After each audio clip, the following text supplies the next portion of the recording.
நேத்து ஒரு வீடியோ ஒண்ணு போட்டிருந்தேன். அதாவது என்ன சொல்லியிருந்தேன்னா, இந்த ஓவர் பிரிட்ஜ வந்து யாருமே யூஸ் பண்ணாதனால அங்க என்னென்னலாம் நடக்குது அப்டின்ட்டு. மறுபடியும் உங்களுக்கு வந்து நான் காட்டுறேன் பாருங்க. இன்னைக்கு வந்து ஒருத்தர் படுத்திருக்காரு. இவரு யாரு? எந்த ஊருன்னு தெரியாது. சரி வீடு இல்லாதவங்க படுத்துக்கிறாங்க. ஓகே தான் அப்டின்னு விட்டா கூட, அவங்க என்னென்ன பண்ணி வச்சிருக்காங்கன்றத பாருங்க. சாப்பிட்டு இத அப்டியே வச்சுட்டு போயிருவாங்களா? இது குப்பையெல்லாம் போட மாட்டாங்க. இது மேல அப்டியே இருக்கா? அதுக்கப்புறமா இன்னும் சில விஷயங்கள்லாம் உங்களுக்கு காட்டுறேன் பாருங்க. இங்க என்னென்னலாம் நடக்குது அப்டின்றது வந்து உங்களுக்கு தெரியல. ஈவினிங் ஆனா இங்க பக்கத்துல இருக்கிற ஒயின் ஷாப்ல இருந்து 2, 3 பேர் வந்து இங்க மேல வந்து அட்டி போடுறது, இந்த மாதிரி வந்து பல விஷயங்கள் இங்க நடக்குது. மக்கள் வந்து பயன்படுத்த ஆரம்பிச்சிட்டிங்கன்னா, இங்க ஆள் நடமாட்டம் இருக்கிறதுனால, அவங்கலாம் வர்றதுக்கு கொஞ்சம் பயப்படுவாங்க. அதுக்கு தான் இத யூஸ் பண்ணுங்க அப்படின்னு வந்து நான் சொன்னேன்.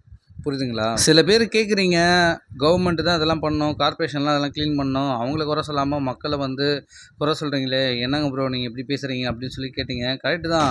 அதே கவர்மெண்ட்டு பல கோடி ரூபாய் செலவு பண்ணி இந்த மாதிரி கட்டி வச்சா, நம்ம அத பயன்படுத்தாம இருக்கிறது தப்பு தானங்களே! இதே வெளிநாடா இருந்தா, ரோடு கிராஸ் பண்ணக்கூடாது. அப்படி கிராஸ் பண்ணீங்கன்னா ஃபைன் அப்படின்னு சொல்லியிருந்தாங்கன்னா, கண்டிப்பா இந்த ஓவர் பிரிட்ஜ் மேல கிராஸ் பண்ணி போயிருப்பீங்கல்ல. இது தமிழ்நாடாவே இருக்கவே தானே இந்த மாதிரி வந்து ரூல்ஸ் எல்லாம் ஃபாலோ பண்ணாம, இந்த மாதிரி வந்து மக்கள் பண்றாங்க. நான் என்ன சொல்ல வரேன்னா, கோடிக்கணக்கில செலவு பண்ணி ஒரு விஷயத்த பண்ணி குடுத்துருக்காங்க நம்மளுக்காக. அத வந்து நம்ம பயன்படுத்தாம இருக்கிறோமே அப்படின்றது தான் வருத்தம். இத பயன்படுத்த ஆரம்பிச்சீங்கன்னா, மக்கள் அதிகமா வராங்க அப்படின்னு தெரிஞ்சு, இதுக்கான பாதுகாப்பு எல்லாமே ஏற்பாடுகள்லாம் செய்ய ஆரம்பிச்சுருவாங்க. கொஞ்சம் வந்து ஸ்ட்ரிக்ட்டா ஃபாலோ பண்ண ஆரம்பிச்சுருவாங்க. இதெல்லாம் யாருடைய பணங்க? இதெல்லாம் நம்மளுடைய பணம். நம்ம வரி பணத்தால மக்களுக்காக ஒரு ஓவர் பிரிட்ஜ வந்து கட்டி குடுத்துருக்காங்கன்னா, அத நீங்க யூஸ் பண்ணுவீங்களா? மாட்டீங்களா? நம்ம பொருள் இது. நம்ம தான் வந்து பயன்படுத்தணும். அத ஏன் பயன்படுத்தாம விடுறீங்க? அப்படின்றது தான் என்னோட கேள்வி.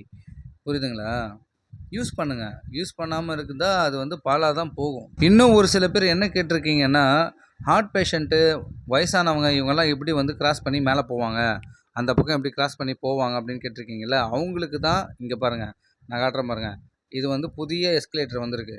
இத வந்து அவங்களுக்காக தான் வந்து வைக்கிறாங்க. இதுக்கப்புறமும் வந்து பயன்படுத்தலாம் எப்படி சொல்லி? இங்க ஏற போறீங்க, அங்க போய் இறங்க போறீங்க. நடுவுல மட்டும் தான் நடந்து போறீங்க. பயன்படுத்துங்க. பயன்படுத்தாம விடாதீங்க. போக்குவரத்து காவல்துறையும் அவங்க அதான் சொல்றாங்க. கிராஸ் பண்ணி மேல போங்க. இவ்வளோ பெருசு கட்டி வச்சிருக்கோம். எதுக்கு இப்படியே கிராஸ் பண்ணிட்டு போறீங்க? அப்படின்னு சொல்லிட்டு, அவங்க என்ன பண்ணாங்கன்னா, அந்த கிராசிங் பண்ற இடத்த கூட அடைச்சுட்டாங்க. அப்பயும் என்ன பண்றாங்கன்னா, அந்த செவுர தாண்டி தான் கிராஸ் பண்ணி போறாங்க. தெரியுதுங்களா? அது தெரியுது பாருங்க கோடு கோடா அந்த நடுவுல அந்த சென்டர் மீடியம் இருக்குங்களா? அத கிராஸ் பண்ணி தான் போறாங்க. மக்கள ஏங்க நான் குறை சொல்ல போறேன்? மக்கள் எல்லாரும் இத பயன்படுத்துங்க அப்படின்றது தான் என்னுடைய வேண்டுகோள். எவ்வளோ இடங்கள்ல இந்த மாதிரி வந்து பயன்படுத்தாம அப்படியே வேஸ்ட்டா போயிடுது. அதெல்லாம் நான் பார்த்துருக்கேன். அதுக்கு தான் பயன்படுத்துங்க அப்படின்றத வந்து சொல்றேன் மக்களே. இந்த வீடியோ பிடிச்சிருந்தா லைக் பண்ணுங்க, ஷேர் பண்ணுங்க.